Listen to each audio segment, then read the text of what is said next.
Welcome to Neetha's ടേസ്റ്റ്ലാൻഡ്. ഞാൻ നീത രാജീവ്. നമ്മൾ ഇന്നിപ്പോ ഉണ്ടാക്കാൻ പോകുന്നത് വളരെ സിമ്പിൾ ആയിട്ടുള്ള നമ്മുടെ കുട്ടികൾക്ക് പോലും ചെയ്യാൻ പറ്റിയ ഒരു സ്നാക്കാണ്. ഇതിപ്പോ നോമ്പ് തുറക്കുന്ന സമയത്താണ് നമ്മൾ കൂടുതലായിട്ട് യൂസ് ചെയ്യാറുള്ളത്. നോമ്പ് തുറക്കുമ്പോൾ മാത്രമല്ല, നമുക്കിപ്പോ സാധാരണ 4 മണി പലഹാരമായിട്ട് ചായയുടെ കൂടെ കഴിക്കാൻ പറ്റിയ ഒരു സ്നാക്കാണ്. സ്നാക്കിന്റെ പേര് എന്താന്ന് വെച്ചിട്ടുണ്ടെങ്കിൽ നമുക്ക് ഡേറ്റ്സ് ഫ്രിറ്റേഴ്സ് എന്ന് പറയാം, അതുപോലെ തന്നെ ഈന്തപ്പഴം പൊരിച്ചതെന്ന് പറയാം. നമുക്ക് ഇഷ്ടമുള്ള രീതിയിൽ പറയാം. ഇംഗ്ലീഷിൽ പറയുമ്പോൾ ഡേറ്റ്സ് ഫ്രിറ്റേഴ്സ് ആണ്, അതുപോലെ മലയാളത്തിൽ പറയുമ്പോൾ ഈന്തപ്പഴം പൊരിച്ചതാണ്. ഇതിൽ നമ്മൾ സാധാരണ ഈന്തപ്പഴം പൊരിച്ചതെന്ന് പറഞ്ഞിട്ടുണ്ടെങ്കിൽ ഈന്തപ്പഴം മാത്രം മൈദപ്പൊടിയിൽ ഡിപ്പ് ചെയ്തിട്ടാണ് പൊരിക്കാറുള്ളത്. നമ്മൾ കാഷ്യൂനട്ടും കൂടി ഈന്തപ്പഴത്തിന്റെ ഉള്ളിൽ വെച്ചതിന് ശേഷമാണ് മൈദയുടെ മാവിൽ ഡിപ്പ് ചെയ്തിട്ട് പൊരിക്കുന്നത്. ഇതിപ്പോ നമുക്ക് പഴംപൊരി ഉണ്ടാക്കുന്ന പോലെ സിമ്പിൾ ആയിട്ട് ഉണ്ടാക്കാൻ പറ്റിയ റെസിപ്പിയാണ്. അതുപോലെ തന്നെ ഇപ്പൊ നമ്മുടെ വീട്ടിൽ പഴംപൊരി ഇഷ്ടമില്ലാത്ത ആരെങ്കിലും ഉണ്ടെങ്കിൽ പഴംപൊരി ഉണ്ടാക്കുന്ന സെയിം ബാറ്ററിൽ നമുക്ക് ഈന്തപ്പഴം ഇതുപോലെ തന്നെ മുക്കിയിട്ട് അവർക്ക് പൊരിച്ചു കൊടുക്കാം. അപ്പൊ ഇനിയിപ്പോ അവർക്ക് പഴംപൊരി ഇഷ്ടമല്ല, വേറെ ഒന്നും കഴിക്കാൻ പറ്റിയില്ല എന്നുള്ള പരാതി ഒന്നും ഉണ്ടാവില്ല. പിന്നെ ഇതിപ്പോ നമ്മൾ നമ്മുടെ വീട്ടിൽ പ്രായമായ ആളുകൾക്ക് ഒരു സർപ്രൈസ് ആയിട്ടൊക്കെ കൊടുക്കുകയാണെങ്കിൽ അവരുടെ അടുത്തൊന്ന് പറയുക, ഇതിന്റെ ഉള്ളിൽ കാഷ്യൂനട്ട് ഉണ്ട്, അല്ലാന്നുണ്ടെങ്കിൽ പുറമേ നല്ല സോഫ്റ്റ് ആയിരിക്കും, ഒരു കടി കടിക്കുമ്പോ അറിയില്ല, രണ്ടാമത്തെ കടി കടിക്കുമ്പോ ബുദ്ധിമുട്ടാവും. അപ്പൊ പ്രായമായ ആളുകൾക്ക് സർപ്രൈസ് ആയിട്ടൊക്കെ കൊടുക്കുകയാണെങ്കിൽ നമ്മള് കാര്യം പറഞ്ഞിട്ട് കൊടുക്കുക, ഇത് ഇന്ന സാധനമാണെന്നുള്ളത്. ചെറുപ്പക്കാർക്കാവുമ്പോ ആ പ്രശ്നങ്ങളൊന്നുമില്ല. അതുപോലെ തന്നെ നമ്മളിപ്പോ കുറെ റെസിപ്പീസ് ചെയ്തു ഇഫ്താറിന് വേണ്ടിയിട്ട്. എല്ലാരും ട്രൈ ചെയ്ത് നോക്കണം ഓരോ റെസിപ്പീസ്. ഇനിയിപ്പോ 2-3 ദിവസം കൂടി ഉള്ളൂ, നോമ്പ് കഴിയാറായി. നോമ്പ് കഴിയാറായതുകൊണ്ട് തന്നെ ഏറ്റവും സിമ്പിൾ ആയിട്ട് റെസിപ്പി ചെയ്യാമെന്ന് വെച്ചിട്ടാണ് ഈ റെസിപ്പി ഇപ്പൊ നമ്മൾ ചെയ്യാൻ പോകുന്നത്. എല്ലാവരും ഈന്തപ്പഴം പൊരിച്ചതിന് ശേഷം കഴിക്കുക. ഇപ്പൊ ഇഫ്താറിന് മാത്രമല്ല, അതുപോലെ തന്നെ നമുക്ക് എപ്പോ വേണമെങ്കിലും ഏത് സമയത്ത് വേണമെങ്കിലും കഴിക്കാം. നമ്മുടെ വീട്ടിലിപ്പോ ഈന്തപ്പഴം ഉണ്ടാവും, കാഷ്യൂനട്ട് ഉണ്ടാവും, മൈദപ്പൊടി ഉണ്ടാവും, എല്ലാം നമുക്ക് അവൈലബിൾ ആയിട്ടുള്ള കാര്യങ്ങളാണ്. അപ്പൊ അതുകൊണ്ട് തന്നെ നമുക്ക് ഏത് സമയത്തും, നോമ്പ് സമയത്ത് അല്ലാതെ എപ്പോ വേണമെങ്കിലും ചായക്ക് സ്നാക്കായിട്ട് കഴിക്കാൻ പറ്റിയതാണ്. അതുപോലെ തന്നെ ബാച്ചിലേഴ്സിനാണെങ്കിലും നോമ്പ് തുറക്കുമ്പോൾ ചെയ്യാൻ പറ്റിയ ഒരു റെസിപ്പിയാണ്. അപ്പൊ ചിലരൊക്കെ പറയാറുണ്ട് ബാച്ചിലേഴ്സിന് പറ്റിയ റെസിപ്പീസ് ഇടുമെന്ന് പറയാറുണ്ട്. അതുകൊണ്ടാണ് ബാച്ചിലേഴ്സിനും കൂടി എളുപ്പത്തിൽ ചെയ്യാൻ പറ്റുന്ന, നോമ്പ് തുറക്കാൻ പറ്റുന്ന റെസിപ്പി ഇപ്പൊ ചെയ്യുന്നത്. അപ്പൊ എല്ലാവരും ഈ റെസിപ്പി കണ്ടതിന് ശേഷം ഫീഡ്ബാക്ക് അറിയിക്കുക. അപ്പൊ നമുക്ക് എങ്ങനെയാണ് നമ്മുടെ വളരെ ഈസി ആയിട്ടുള്ള സ്നാക്ക് റെഡിയാക്കാമെന്ന് നോക്കാം.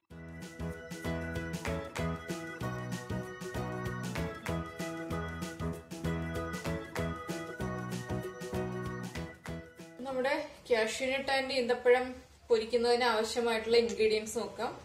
നമ്മള് 10 കാഷ്യൂനട്ട് എടുത്തിട്ടുണ്ട്, 10 ഈന്തപ്പഴം എടുത്തിട്ടുണ്ട്, പഞ്ചസാര, അരിപ്പൊടി, മഞ്ഞൾപ്പൊടി, വെള്ളം, ബേക്കിംഗ് സോഡ, ഉപ്പ്, മൈദപ്പൊടി. ഇതിപ്പോ ഞാൻ ചെറിയ ക്വാണ്ടിറ്റിയാണ് കാണിക്കുന്നത്, അതുകൊണ്ട് അതിനാവശ്യമായിട്ടുള്ള ഇൻഗ്രീഡിയൻസ് ആണ് പറയുന്നത്. ആദ്യം നമ്മൾ ഇതിപ്പോ ഡിപ്പ് ചെയ്ത് ഫ്രൈ ചെയ്യാൻ ആവശ്യമായിട്ടുള്ള ബാറ്റർ റെഡിയാക്കുക. അതിന് വേണ്ടിയിട്ട് നമ്മളൊരു ബൗൾ എടുക്കുക. ബൗളിലേക്ക് നമ്മൾ മൈദപ്പൊടി ഇട്ട് കൊടുക്കുക. ഇതിപ്പോ ഞാൻ 1/2 കപ്പ് മൈദപ്പൊടി എടുത്തിട്ടുണ്ട്. 1/2 കപ്പ് മൈദപ്പൊടിയിലേക്ക് നമുക്ക് 1 ടീസ്പൂൺ നിറയെ അരിപ്പൊടി ഇട്ട് കൊടുക്കുക. 1 ടീസ്പൂൺ വറുത്ത അരിപ്പൊടിയാണ് ഇട്ടിട്ടുള്ളത്. അതുപോലെ തന്നെ ഈന്തപ്പഴത്തിന്റെ മധുരം അനുസരിച്ച്, പിന്നെ നമുക്ക് എത്ര മധുരം വേണോ അതനുസരിച്ച് നമ്മൾ പഞ്ചസാര ചേർക്കുക. ഞാനിപ്പോ 1 ടീസ്പൂൺ പഞ്ചസാരയാണ് ചേർക്കുന്നത്.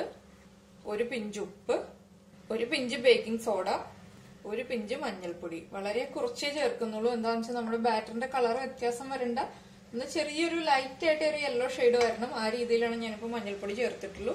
കൂടുതൽ കളർ വേണമെന്നുണ്ടെങ്കിൽ കൂടുതൽ മഞ്ഞൾപ്പൊടി ചേർക്കുക. ഇതൊന്ന് മിക്സ് ചെയ്തതിന് ശേഷം നമുക്കിനി വെള്ളം ചേർത്ത് ബാറ്റർ റെഡിയാക്കി എടുക്കാം. വല്ലാതെ ലൂസ് ആയിട്ടുള്ള ബാറ്റർ റെഡിയാക്കി എടുക്കരുത്.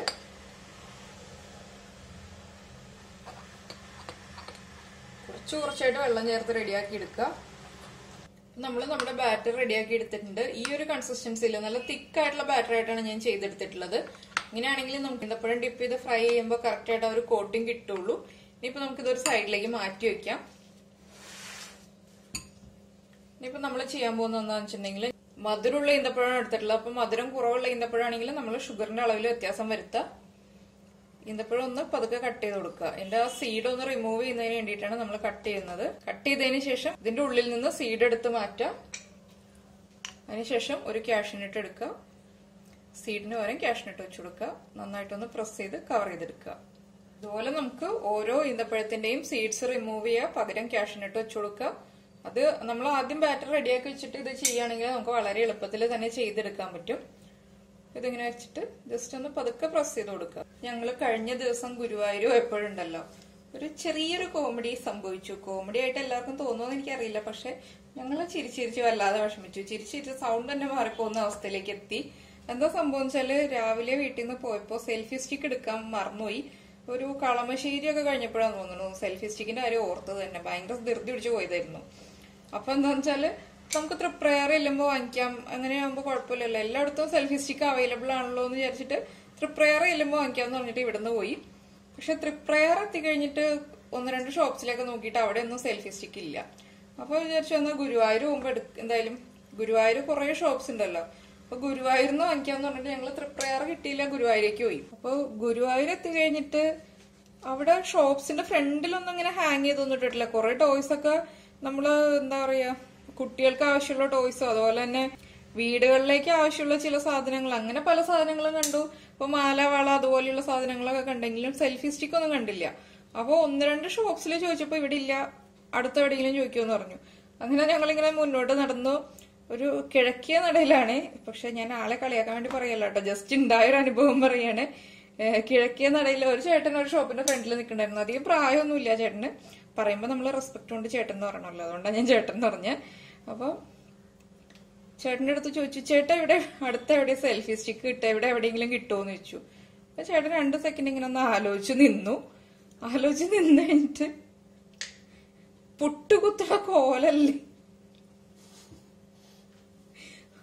സെൽഫി സ്റ്റിക്ക് എന്നാണ് നമ്മള് ചോദിച്ചെങ്കിലും ചേട്ടൻ ചോദിച്ചത് പുട്ടുകുത്തുന്ന കോലാണോ ചേട്ടാ ചോദിക്കണേ. പക്ഷെ അത് കേട്ടിട്ട് ആ ചേട്ടന്റെ മുന്നിൽ വന്നിട്ട് ചിരിക്കാൻ പറ്റില്ലല്ലോ, നീങ്ങി നിന്ന് ചിരിച്ചിരിച്ച് ഞങ്ങള് വിഷമിച്ചു. എന്താ വെച്ചാ സെൽഫി സ്റ്റിക്കിന് അങ്ങനെ ഒരു പേര് ഗുരുവായൂർ ഭാഗത്തുണ്ടെന്ന് ആദ്യമായിട്ട് അറിയുന്നു. സാധാരണ നമ്മള് ചെറുപ്പക്കാരോടൊക്കെ ചോദിക്കും, ഇപ്പൊ ഇത്തിരി പ്രായമുള്ള ആൾക്കാരുടെ അടുത്താണ് നമ്മൾ ചോദിക്കുന്നത് എന്നുണ്ടെങ്കിൽ അവർക്ക് അറിയില്ല, അത് ഓട്ടോമാറ്റിക്കലി നമുക്കറിയാം, അത് സ്വാഭാവികമാണ്. ഇപ്പൊ സെൽഫി സ്റ്റിക്ക് കേട്ടിട്ടില്ലാത്ത ആൾക്കാരുണ്ടാവും. പക്ഷെ ചെറുപ്പക്കാരുടെ അടുത്തൊന്നും നമ്മൾ ഒരിക്കലും അത് പ്രതീക്ഷിച്ചിട്ടുണ്ടായിരുന്നില്ല. അപ്പൊ അങ്ങനെ ഒരു സംഭവം ഉണ്ടായി. അപ്പൊ ഞാൻ വിചാരിച്ചത് ഇങ്ങനെ ആ ഭാഗത്തൊന്നും സെൽഫി സ്റ്റിക്ക് അറിയപ്പെടുന്നില്ല. കഴിഞ്ഞ ദിവസം പോയപ്പോഴാണ് അറിഞ്ഞത്. അപ്പൊ ഇവിടെ വന്ന് പറഞ്ഞപ്പോ ഇവിടെ ഫ്രണ്ട്സിന്റെ അടുത്ത് 1-2 പേരുടെ അടുത്ത് പറഞ്ഞപ്പോ അവരും ഞങ്ങളുടെ നാട്ടില് പുട്ടുകുത്തണ കോലിന് ഇപ്പൊ സെൽഫി സ്റ്റിക്ക് എന്നാ പറയാന്ന് പറഞ്ഞിട്ട് അതൊരു വലിയ കോമഡി ആയി. നിങ്ങൾക്ക് എത്രമാത്രം കോമഡി ആയിട്ട് അത് തോന്നുന്നു അറിയില്ല ഇത് കേൾക്കുന്ന ആൾക്കാർക്ക്. പക്ഷെ ഞങ്ങളത് നന്നായിട്ട് എൻജോയ് ചെയ്തു. എന്ന് വെച്ചാൽ അങ്ങനെ ഒരു മറുപടി നമ്മൾ പ്രതീക്ഷിക്കുന്നില്ല. നമുക്കിപ്പോ വെച്ചാൽ എറണാകുളത്തെ എല്ലാ ഷോപ്സിലും എവിടെ തിരിഞ്ഞാലും നമുക്കിപ്പോ സെൽഫി സ്റ്റിക്ക് വേണമെന്ന് പറഞ്ഞാൽ കിട്ടും. അപ്പൊ നമ്മൾ ഈ സംസാരിക്കുന്ന സമയം കൊണ്ട് ഞാനിപ്പോ ഈന്തപ്പഴത്തിന്റെ ഉള്ളിൽ കാഷ്യൂനട്ട് ഫില്ല് ചെയ്ത് കഴിഞ്ഞു. ഇനിയിപ്പോ നമുക്ക് ഫ്രൈ ചെയ്യാം. അപ്പൊ നമ്മൾ ആദ്യം എണ്ണ ചൂടാക്കാൻ വെക്കാം. ഞാൻ ആദ്യം എണ്ണ ചൂടാക്കാൻ വെക്കട്ടെ. നമ്മുടെ എണ്ണ നന്നായിട്ട് ചൂടായി. എണ്ണ ചൂടായി കഴിഞ്ഞപ്പോ ഞാൻ ഫ്ലെയിം കുറച്ചു. ഫ്ലെയിം കുറച്ചതിന് ശേഷം ഇനിയിപ്പോ നമ്മൾ ബാറ്റർ റെഡിയാക്കി വെച്ചില്ലേ, ബാറ്ററിലേക്ക് നമ്മള് ഫില്ല് ചെയ്ത് വെച്ചിരിക്കുന്ന ഈന്തപ്പഴം, അതായത് നമ്മൾ കാഷ്യൂനട്ട് ഫില്ല് ചെയ്ത് വെച്ചിട്ടുള്ള ഈന്തപ്പഴം ഇട്ട് കൊടുക്കുക. അപ്പൊ നമുക്കിതിപ്പോ ഒരു സമയത്ത് തന്നെ ഒരു 3-4 എണ്ണമൊക്കെ ഫ്രൈ ചെയ്തെടുക്കാം കേട്ടോ. നമ്മൾ വെക്കുന്ന എണ്ണയുടെ ക്വാണ്ടിറ്റി അനുസരിച്ച് നമുക്ക് ഫ്രൈ ചെയ്തെടുക്കാം. അപ്പൊ ഞാൻ കുറച്ച് എണ്ണയെ വെച്ചിട്ടുള്ളൂ. എന്താന്ന് വെച്ചിട്ടുണ്ടെങ്കിൽ കുറച്ചായിട്ട് ഇപ്പൊ ആകെ 10 എണ്ണല്ലേ ഉള്ളൂ. അപ്പൊ നമുക്ക് വേഗം ഫ്രൈ ചെയ്തെടുക്കാം. അതൊക്കെ ഒന്ന് എണ്ണയിലേക്ക് ഇട്ട് കൊടുക്കാം. ഫ്ലെയിം കുറച്ച് വെച്ചിട്ടിടണേ, അത് മാത്രം നമ്മൾ ശ്രദ്ധിക്കുക.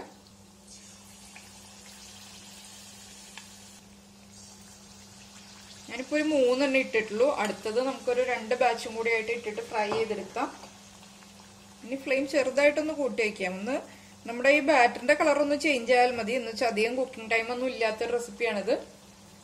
നമുക്കൊന്ന് തിരിച്ചിട്ട് നോക്കാം കേട്ടോ. ആദ്യം ഇട്ടതിനെ നമുക്കൊന്ന് പതുക്കെ തിരിച്ചിട്ട് നോക്കാം. മൈദപ്പൊടി ആയതുകൊണ്ട് തന്നെ തമ്മിൽ ഒട്ടി പിടിക്കും. അപ്പോൾ നമ്മൾ പതുക്കെ ഇട്ട ഉടനെ തന്നെ തിരിക്കരുത്. ഒരു സൈഡൊന്ന് കുക്കായി കഴിഞ്ഞതിന് ശേഷം തിരിച്ചിട്ട് കൊടുക്കുക. നമ്മൾ കുറച്ച് മഞ്ഞൾപ്പൊടി, ഒരു പിഞ്ച് മഞ്ഞൾപ്പൊടി ചേർത്തിട്ടുള്ളൂ. അതുകൊണ്ട് തന്നെ വല്ലാതെ അങ്ങ് കളർ ഇല്ല നമ്മുടെ ഈന്തപ്പഴത്തിന്. പിന്നെ ഇതൊന്ന് ഫ്രൈ ആയി വരട്ടെ. 2 സൈഡും ഒരുപോലെ തന്നെ ഫ്രൈ ആയി വരണം. നമ്മൾ പറഞ്ഞു എന്താന്ന് വെച്ചാൽ അപ്പൊ ഞാൻ ഈ വീഡിയോയുടെ ലാസ്റ്റ് ഇടാം കേട്ടോ. എങ്ങനെയുള്ള ഷോപ്സിൽ പോയിട്ടാണ് സെൽഫി സ്റ്റിക്ക് ചോദിച്ചതെന്നുള്ള 1-2 ഷോപ്സിന്റെ വീഡിയോ ഈ വീഡിയോയുടെ ലാസ്റ്റ് ഇടാം. അപ്പൊ എല്ലാവർക്കും ഒരു ഐഡിയ കിട്ടും ഏതുപോലെയുള്ള ഷോപ്സിൽ പോയിട്ടാണ് ചോദിച്ചതെന്ന്. പക്ഷെ ഒരിക്കലും നമ്മൾ പ്രതീക്ഷിക്കാത്തൊരു മറുപടി. അത് പിന്നെ ചേട്ടന്റെ വീഡിയോ എടുത്തില്ല. എന്താണെന്ന് വെച്ചാൽ ചേട്ടനെ ഇൻസൾട്ട് ചെയ്യണത് ശരിയല്ലല്ലോ, അതുകൊണ്ട് ആ ചേട്ടന്റെ വീഡിയോ എടുത്തില്ല. അപ്പൊ അതും കൂടി കണ്ടാലേ കറക്റ്റ് ആയിട്ട് മനസ്സിലാവുള്ളൂ ഇത് എങ്ങനെയാണ്. നമ്മളൊരു സാധനം അന്വേഷിക്കുമ്പോ ചേട്ടാ ഏത് പുട്ടുകുത്തുന്ന കോലാണോ ഉദ്ദേശിച്ചതെന്ന് പറഞ്ഞപ്പോ സത്യം പറഞ്ഞാൽ അതൊരു വല്ലാത്ത നമ്മൾ പ്രതീക്ഷിക്കാത്ത മറുപടി ആയതുകൊണ്ട് പിന്നെ ചിരിക്കുന്നത് ശരിയല്ല, ചേട്ടനെ ഇൻസൾട്ട് ചെയ്യണത് ശരിയല്ല, അതുകൊണ്ട് മാത്രം അപ്പൊ ചിരിച്ചില്ല. പിന്നീട് അപ്പൊ ഞങ്ങള് വീട്ടിലെത്തുന്നത് വരെ ഇടയ്ക്കിടയ്ക്ക് ഈ കാര്യം സംസാരിക്കും. വേറെ പല കാര്യങ്ങളും സംസാരിക്കുന്നതിന് ഇടയ്ക്ക് നമ്മൾ ഈ കാര്യം സംസാരിക്കും, വീണ്ടും ചിരി വരും. അങ്ങനെയുള്ള ഒരു അവസ്ഥയായിരുന്നു. പിന്നായിട്ടും അതൊക്കെ കാര്യം ഓർക്കുമ്പോൾ നമുക്ക് ചിരി വരുന്നുണ്ട്. ഇതിപ്പോ നമ്മൾ സംസാരിച്ച് നമ്മുടെ ഈന്തപ്പഴത്തിന്റെ കളർ നല്ല ഭംഗിയായിട്ട് വന്നു. കണ്ടോ, ലൈറ്റ് ആയിട്ട് ഒരു ഗോൾഡൻ ഷെയ്ഡ് വന്നിട്ടുണ്ട്. ഇത്ര മതി, നമുക്കിത് എണ്ണയിൽ നിന്ന് മാറ്റാം. അപ്പൊ ഞാൻ ഫ്ലെയിം കുറച്ചു കേട്ടോ. ഈന്തപ്പഴത്തിന്റെ ബാറ്ററിന്റെ കളർ അങ്ങ് ചേഞ്ച് ആയി വന്നപ്പോ ഫ്ലെയിം കുറച്ചു. ഇനിയിപ്പോ നമുക്ക് അടുത്ത ബാച്ച് ഇതുപോലെ തന്നെ ഫ്രൈ ചെയ്തെടുക്കാം. അപ്പോ ബാറ്ററിന്റെ തിക്നെസ്സും അതുപോലെ തന്നെ ബാറ്ററിന്റെ മധുരവും നമ്മുടെ ഇഷ്ടത്തിനനുസരിച്ച് തീരുമാനിക്കാം. ഇത്രയുള്ള പരിപാടി. അപ്പൊ ഞാൻ ബാക്കിയുള്ളത് ഫ്രൈ ചെയ്തെടുക്കട്ടെ. അപ്പൊ ഇങ്ങനെ നമ്മുടെ വളരെ ഈസി ആയിട്ടുള്ള ഈന്തപ്പഴം പൊരി റെഡി ആയിട്ടുണ്ട്. വളരെ ഈസി ആയിട്ട് ഉണ്ടാക്കിയില്ലേ, നമുക്ക് അധികം ടൈം ഒന്നും വേണ്ട.